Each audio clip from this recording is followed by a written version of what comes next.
I am Maria Garcia de Fleury.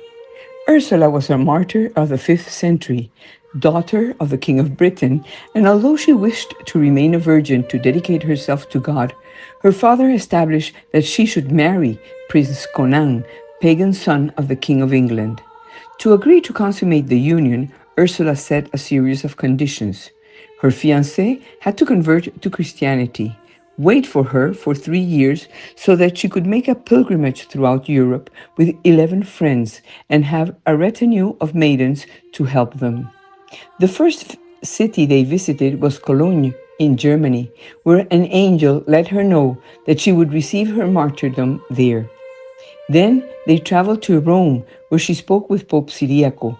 When they returned to Cologne with her companions, the German city was besieged by the Hun warriors led by Attila, who were greatly feared by other barbarian people because wherever they passed, they destroyed, annihilated, and looted everything within their reach, violently destroying the territory.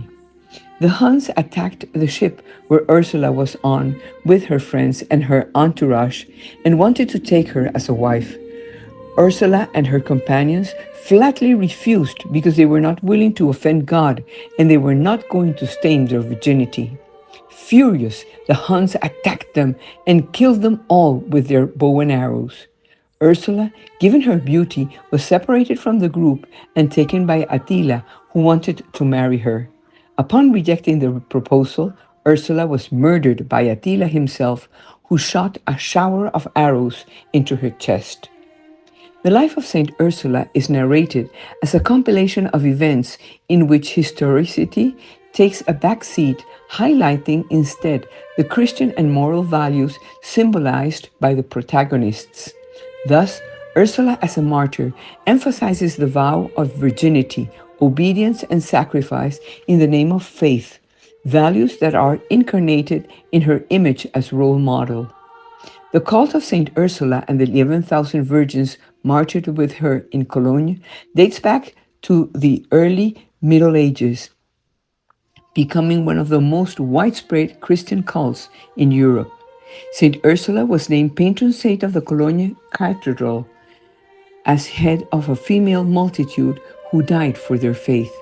That gave rise to a collective cult of a congregation of souls willing to die for their faith. The high number of martyrs offered the possibility of distributing relics throughout Europe without danger of duplication. Her cult was approved by the Pope. Her example of life in defending her dignity made her be considered as the patron saint of youth. In the 13th century, the Sorbonne University in Paris adopted her as its patron saint, and the same thing happened at the universities of Coimbra in Portugal and Vienna in Austria. For her part, Saint Angela Merici in the 16th century narrated how Saint Ursula appeared to her in a dream and asked her to watch over the souls of the young women.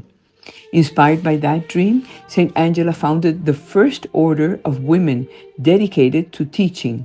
They are all called Ursulines. The cult of Saint Ursula has endured throughout the centuries for being a model of virtue, of respect for the dignity of the person, of obedience and dedication to God, firmly despite being so young. Ursula knew how to guide many people to God, convinced that with God we always win.